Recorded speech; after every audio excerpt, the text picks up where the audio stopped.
မင်္ဂလာပါခင်ဗျာ MTC မှာကြိုဆိုလိုက်ပါတယ်ကျွန်တော်တို့ web lesson 9ကိုလေ့လာပြီးသွားပြီဆိုလို့ရှိရင်เนาะဒီကနေ့လေ့လာမယ်သင်ခန်းစာလေးကတော့ကျွန်တော်တို့ web lesson 6ဖြစ်ပါတယ်เนาะကျွန်တော်တို့ဒီသင်ခန်းစာလေးကိုမျှော်နေကြလိမ့်မယ်လို့လည်းကျွန်တော်ယုံကြည်ပါတယ်เนาะဟုတ်ကဲ့ဒီကနေ့ဆက်ပြီးတော့သင်မဲ့အကြောင်းအရာလေးကတော့ကျွန်တော်တို့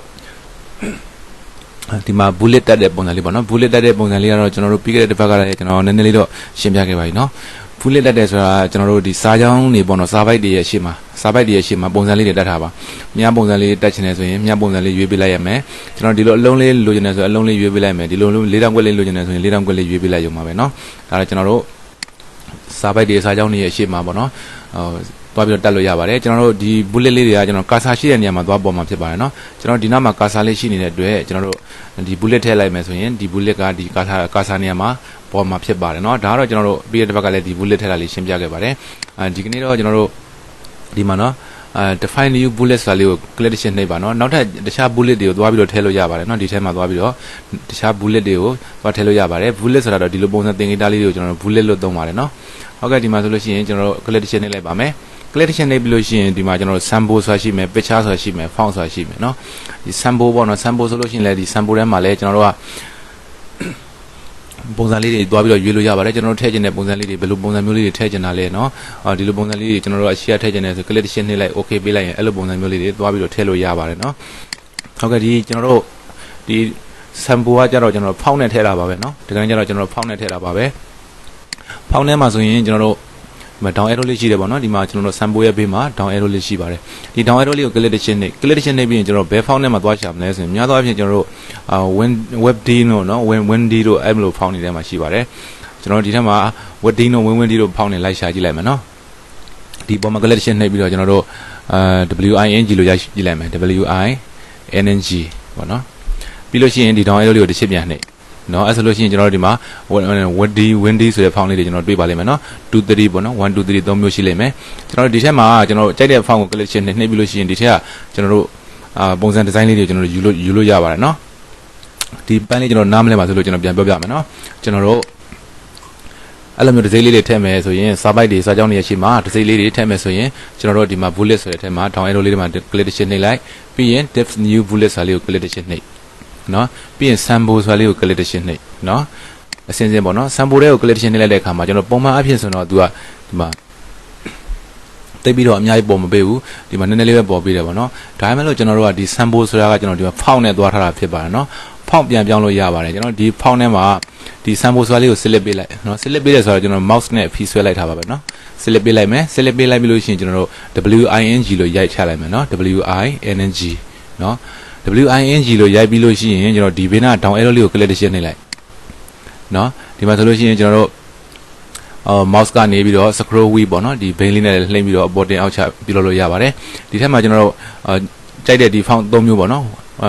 windy ရယ် windy 2ရယ် windy 3ရယ်ပေါ့ဒီ3မျိုးတွေကကြိုက်တဲ့ font လေးကိုကျွန်တော်ရွေးလိုက်ပါ2ဆိုလို့ရှိရင်2ကို collection နှိပ်လိုက်ပေါ့2နဲ့ပတ်သက်တဲ့ဒီမှာသင်္ကေတလေးတွေအများကြီးပေါ့နော်သင်္ကေတလေးတွေပေါ်လာလိမ့်မယ်ကျွန်တော်တို့1ဆိုရင်လည်း1နဲ့ပတ်သက်တဲ့သင်္ကေတလေးတွေပေါ်လာလိမ့်မယ်3ဆိုလို့ရှိရင်လည်း3နဲ့ပတ်သက်တဲ့သင်္ကေတလေးတွေပေါ်လာလိမ့်မယ်နော်ကျွန်တော်တို့အဓိကသုံးတာတော့ဒီ1နဲ့2လောက်ပဲအဓိကသုံးပါတယ်နော်ဒီထက်မှာဆိုလို့ရှိရင်လည်းကျွန်တော်တို့နိုင်ပုံစံလေးတွေထည့်ချင်တာလားဆိုကြပါစို့ကျွန်တော်ဒီမှာနိုင်ပုံစံလေးထည့်ရမယ်နော်နိုင်ပုံစံလေးထည့်မယ်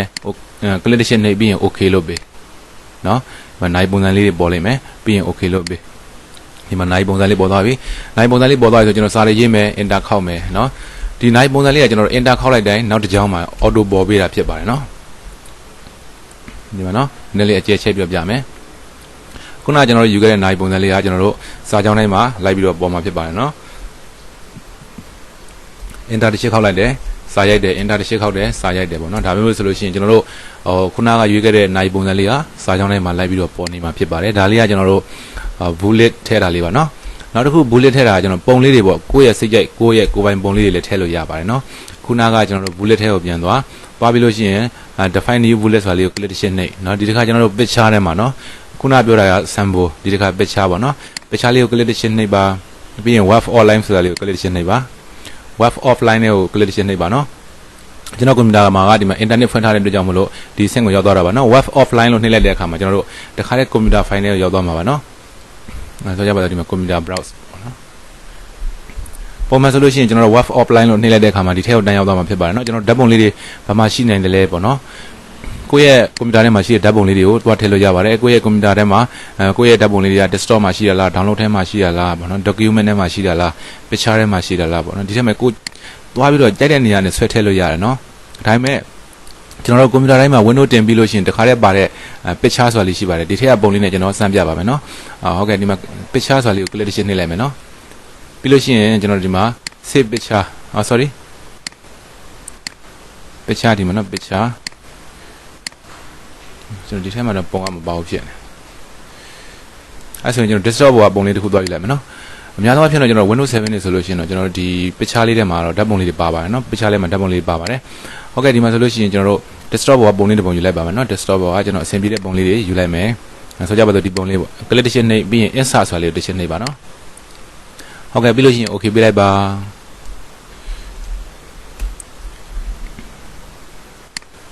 ဒီမှာဒီပုံလေးရွေးပေးလိုက်ပါနော်ဒီမှာခုနမပေါ်သေးလို့ဒီမှာကျွန်တော်တို့ရွေးလိုက်တဲ့ခုနပုံလေးကဒီပုံနာမှာပေါ်နေလိမ့်မယ်ပြီးလို့ရှိရင်စာရိုက်မယ် enter ခောက်မယ်စာရိုက်မယ် enter ခောက်မယ်စာရိုက်မယ် enter ခောက်မယ်ဒါလေးတွေကကျွန်တော်တို့သဘောတရားတွေပြပြတာနော်တခြားပုံတွေလည်းထည့်လို့ရတယ်အဆင်ပြေတဲ့ပုံတွေထည့်လို့ရပါတယ်ပြန်ပြောပြမယ်နော်ကျွန်တော်တို့ဒီမှာ click လေးတစ်ချက်နှိပ်လိုက်မယ် bullet ဘေးနား down arrow လေးကို click တစ်ချက်နှိပ်မယ်ကျွန်တော်ဒီကောင်လေးအရင်ဖြစ်လိုက်အောင်နော် delete ပေါ့ပြီးလို့ရှိရင် bullet ဘေးနားက down arrow လေးကို click တစ်ချက်နှိပ်မယ်ပြီးရင် define new bullet ဆိုတာလေးကိုသွားမယ်ပြီးရင် picture နော်ပြီးလို့ရှိရင် browse ပေါ့နော်ဒီထဲမှာကျွန်တော်တို့ဓာတ်ပုံလေးလိုက်ရှာမယ်လိုက်ရှာပြီးလို့ရှိရင်ကျွန်တော်ဆင်ပြေတဲ့ဓာတ်ပုံလေးထည့်မယ်ဆိုကြပါစို့ဒီပုံလေးထည့်မယ်ဒီပုံလေးကို click တစ်ချက်နှိပ်ပြီးရင် insert ဆိုတာလေးတစ်ချက်နှိပ်နောက်ပြီးရင် okay ပေးနော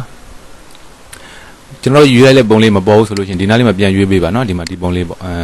ပြန်ရွေးပေးပါပြီးရင်စာရိုက်မယ် enter ခောက်ကျွန်တော်ရွေးလိုက်တဲ့ပုံလေးတွေကျွန်တော်တို့ enter ခောက်ပြီးရေးတဲ့အခါမှာအကုန်လုံးပေါ်ပါလိမ့်မယ်နော်အကုန်လုံးပေါ်ပါလိမ့်မယ်ဒါကျွန်တော်စာရွက်ကိုအကြီးချက်ထားတာပါနော်ဒါပုံမှန်စာရွက် site ပါပဲနော်စာရွက်ကိုကျွန်တော်အကြီးချက်ထားလို့ပါနော်ဟုတ်ကဲ့ဒါလေးကကျွန်တော်တို့ bullet လေးတက်တဲ့ပုံစံလေးတွေပါနော်ဒီ bullet တက်တဲ့ပုံစံလေးတွေနားလည်မယ်လို့ထင်ပါတယ်နော်ဒီ bullet ဘေးနားမှာ down arrow လေးရှိတယ် define new bullet ဆိုတာလေးကို click တစ်ချက်နဲ့ဒီနောက်ကမှာ font ဆိုတာလေးလည်းရှိတယ်နော်ဒါပေမဲ့ font နဲ့ကျွန်တော်ဒီမှာ sample နဲ့အတူတူပဲနော် sample တွေကနေကျွန်တော် font ကိုသွားရွေးရတာဖြစ်တဲ့အတွက်ကြောင့်ဒီ font လေးကတော့သိပြီးတော့ထူးခြားမှုမရှိတော့ဘူးနော်ဟုတ်ကဲ့ပါဆိုလို့ရှိရင်ကျွန်တော်ဒီမှာ bullet ဆိုတာလေးကိုနားလည်လိမ့်မယ်လို့ထင်ပါနော်နောက်တစ်ခုကကျွန်တော်ဒီဘက်နားမှာကျွန်တော် numbering ဆိုတာလေးရှိပါတယ်နော်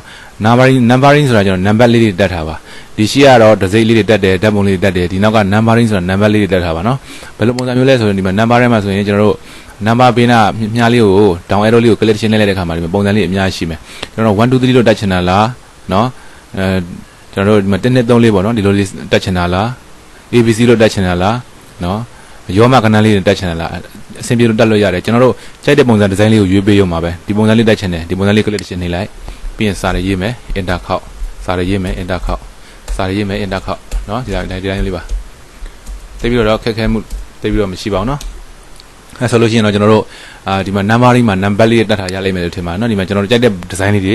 သွားပြီးတော့ရွေးလို့ရပါတယ်နော်ဒီအောက်ကဟာတွေကသိပြီးတော့ထူးခြားမှုမရှိပါဘူးဒီထဲမှာကြတော့နော်ဟုတ်ကဲ့အဲဆိုလို့ရှိရင်ကျွန်တော် number လေးတက်ထားဖို့ရမယ်နော်ဒါကျွန်တော်တို့စာကြောင်းရဲ့ဘယ်နေရာမှာသွားပြီးတော့တက်ချင်တာလဲတက်ချင်တဲ့နေရာမှာလဲတက်လို့ရပါတယ်နော်ဟုတ်ကဲ့ပါ enter တစ်ချက်ခောက်တိုင်းမှာတော့သူကဒီ number လေးတွေကလိုက်ပြီးတော့ပေါ်ပေးမှာဖြစ်ပါတယ်ဟုတ်ကဲ့နောက်တစ်ခုကကျွန်တော်တို့ဒီမှာဆိုလို့ရှိရင်ဒီနာမည်လေးတွေမသိလို့ရှိရင်လည်းသူ့ရဲ့ပုံမှာသွားတင်ကြည့်လိုက်နော်တင်ကြည့်လိုက်တဲ့အခါမှာဒီမှာဆို bullet ဆိုပေါ်လာလိမ့်မယ်ဒီနောက်ကကောင်လေးမှာသွားတင်ကြည့်လိုက်မယ် numbering ဆိုပေါ်လာတယ်နော်ဒီမှာသွားတင်ကြည့်လိုက်မယ်ဒီမှာဆိုလို့ရှိရင်multi level list ပေါ့နော် multi level list လို့ခေါ်ပါတယ်ဒီကောင်လေးကိုကြာတာနော်ကျွန်တော်တို့ဆိုကြပါစို့ multi level list ထဲမှာလည်းပုံစံလေးရှိတယ်ကျွန်တော်တို့ဒီပုံစံလေးကြိုက်တယ်ဒီပုံစံလေးရွေးလိုက်မယ်နော် ABC ဆို ABC ပေါ့နော်ဒီမှာ1 2 1 ဆိုလည်း1ပေါ့ရေးလိုက်မယ်စာလေးရေးမယ် enter ခောက်စာလေးရေးမယ် enter ခောက်เนาะဒါလေးတွေကကျွန်တော်တို့ဒီရှေ့ကပုံစံလေးနဲ့တိတ်တော့မထူးဘူးဒါပေမဲ့နည်းနည်းလေးကွာဟမှုတော့ရှိတယ်ဘယ်လိုပုံစံမျိုးလေးလဲဆိုရင်ကျွန်တော်စာရေးလိုက်မယ် enter ခောက်မယ်စာရေးလိုက်မယ် enter ခောက်မယ်စာရေးလိုက်မယ်ဒီကောင်လေးတွေစာရေးပြီးသွားပြီဆိုလို့ရှိရင်ကျွန်တော်ဒီကောင်လေးကို select ပေးမယ် select ပေးပြီးတော့မှကျွန်တော်တို့ဒီမှာသွားပြီးတော့multi level ဆိုလေးနဲ့သွားတက်မယ်เนาะဒီမှာ1 လေးနဲ့တက်မယ်ဒီလိုမျိုးလေးเนาะ1ရဲ့နောက်မှာ1 2 3 4 5 6ဆိုပြီးတော့သူအဲ့လိုမျိုးလေးပေါ်ပေးတာအရှိမ1ကတော့ပုံသေးလေးပဲကျွန်တော်တို့ဒါလေးတွေကဟို chapter လေးတွေအနေနဲ့သွားတဲ့ခါမျိုးမှာသုံးတာပေါ့နော် chapter လေးနဲ့သွားတယ်ဆိုတော့ကကျွန်တော် chapter 1မှာ 1.1 เนาะအဲ့လိုမျိုးလေး chapter 1တွေ 1.2 chapter 1တွေ 1.3 ဒီလိုမျိုးလေးသင်္ကေတတွေသွားသုံးလို့ရတယ်เนาะသ င်္ကန်းစာတွေပါတင်တဲ့အခါမှာပေါ့နော်ကျောင်းတွေပါမှာကိုယ့်ရဲ့ကျောင်းသားတွေကိုသင်္ကန်းစာတွေအနေနဲ့တင်တဲ့အခါမှာပေါ့နော်2ဆိုလို့ရှိရင်လည်း 2.2 လို့အဲ့လိုမျိုးနေရာလေးမှာသွားပြီးသုံးတာပေါ့နော် 2.1 2.2 2.3 ပေါ့ chapter 1 chapter 2တွေအဲ့လိုမျိုးလေးသုံးတာပါအသုံးတော့နည်းပါတယ်နော်ဒါပေမဲ့သုံးတဲ့နေရာလည်းရှိပါတယ်ခင်ဗျဟုတ်ကဲ့ဒါဆိုလို့ရှိရင်တော့ကျွန်တော်ဒီမှာmulti list ကလေးเนาะ multi level list ကလေးတွေတက်တဲ့ပုံစံမျိုးလေးလဲနားလဲလိမ့်မယ်လို့ထင်ပါเนาะကျွန်တော်ဒီအောက်ကပုံစံလေးတွေကတော့ဒီကောင်လေးတွေကကျွန်တော်တို့စာပိုက်တွေကိုဒီမှာဆိုလို့ရှိရင်ကျွန်တော်တို့ align ပေါ့เนาะ align လို့ခေါ်တယ်ပေါ့ align နဲ့မှာဆိုရင် left ဆိုတာဘယ်ဘက်ဒီမှာတော့ center ဆိုတာအလဲဒါကတော့ right ဆိုတာကျွန်တော်ညာဘက်ဒီကောင်ကြတော့ကျွန်တော်တို့justify လို့ခေါ်တယ်เนาะ justify ဆိုတာဟိုဘက်ရောဒီဘက်ရောညီအောင်လုပ်တဲ့ကောင်ဒါလေးကိုကျွန်တော်တို့ဒီနေ့စစ်ပြီးတော့တစ်ခါတည်းရှင်းပြပါမယ်ပုံမှန်တိုင်းပဲကျွန်တော်တို့မြင်မြန်ချင်းထိုးမယ် run server လေးခေါ်မယ်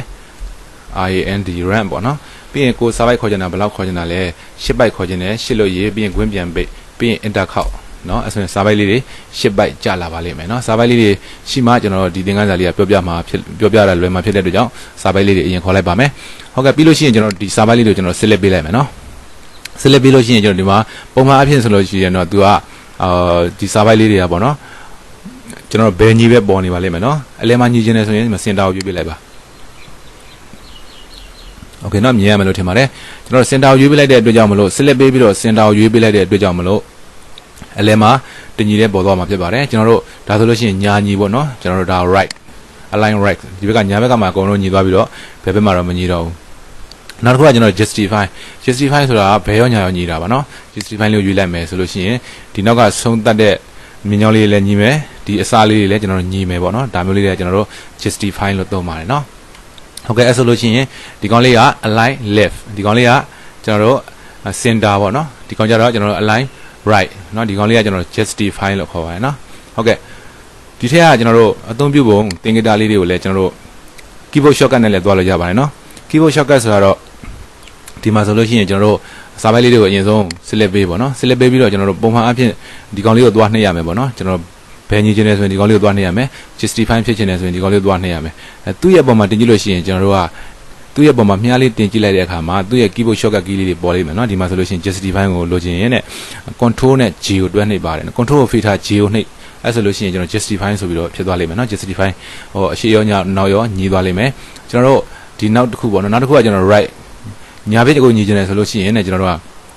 control ရယ် R ရယ်နှိပ်ပါတယ်เนาะဒီလိုမျိုးလေးเนาะ control R center ဆိုလို့ရှိရင်တော့ကျွန်တော် control နဲ့ E တယ်เนาะဒီလိုမျိုး keyboard shortcut လေးနဲ့လည်းကျွန်တော်တွဲသုံးလို့ရပါတယ်เนาะဒီရှင်းမှာကျွန်တော်အစားပိုင်းကရှင်းပြခဲ့တဲ့ဒီဘက်ကဟာလေးတွေကကျွန်တော် font เนาะ font ဆိုတာစလုံးလေးတွေကိုအယောင်ပြောင်းမယ်ဘိုးတင်မယ် italic စောင်းမယ် underline မြင်တာမယ်ပေါ့เนาะရှင်းသင်ခန်းစာတွေမှာဒီဘက်ကမြင်းလေးနဲ့သူအကန့်လေးတွေကန်ထားပါတယ်เนาะဒီနားလေးမှာဆိုရင်အကန့်လေးကန်ထားတယ်ဒီဘက်ကကျတော့ကျွန်တော် copy ကူးတဲ့အပိုင်းလေးတွေเนาะ format painter အသုံးပြုတဲ့အပိုင်းလေးတွေဒီမှာတကန်เนาะဒီမှာ font ဆိုလို့ရှိရင်လည်း font နဲ့ပတ်သက်တဲ့အကန့်လေးကတကန်ဒီမှာကျတော့ paragraph ဆိုတာစာပိုက်နဲ့ပတ်သက်တဲ့အပိုင်းလေးတွေเนาะကျွန်တော်စာပိုက်ဒီမှာအသုံးပြုတဲ့အပိုင်းလေးတွေကိုကျွန်တော် paragraph မှာသုံးတယ်အဲ့တော့ဒီမှာဆိုလို့ရှိရင်ကျွန်တော်ဒီနေ့သင်ခန်းစာမှာဆိုလို့ရှိရင်တော့အပေါ်က bullet ရယ် numbering ရယ်เนาะ numbering ရယ်နောက်တစ်ခါတစ်ခုကလည်းကျွန်တော်တို့ multi level list ရယ်ပေါ့เนาะနောက်တစ်ခါကျွန်တော်စာပိုက်လေးတွေဘယ်ညီမဲအလဲညီမဲညာညီမဲပေါ့နော် justify ဟိုဘက်ဒီဘက်နှစ်ခုလုံးညီမဲပေါ့ဒါလေးတွေကျွန်တော်ရှင်းပြခဲ့ပါတယ်နော်ဟုတ်ကဲ့နားမလည်တဲ့အပိုင်းလေးရှိရင်လည်းကျွန်တော်ဒီဗီဒီယိုဖိုင်ရဲ့ comment box မှာမေးပေးပါနော်အားလုံးအဆင်ပြေကြလိမ့်မယ်လို့ထင်ပါတယ်ခင်ဗျာနောက်ထပ်ဗီဒီယိုသင်ခန်းစာလေးမှာကျွန်တော်တို့ဆက်လက်ပြီးတော့ဆောင်တွေ့ကြရအောင်နော်အားလုံးအဆင်ပြေကြပါစေခင်ဗျာ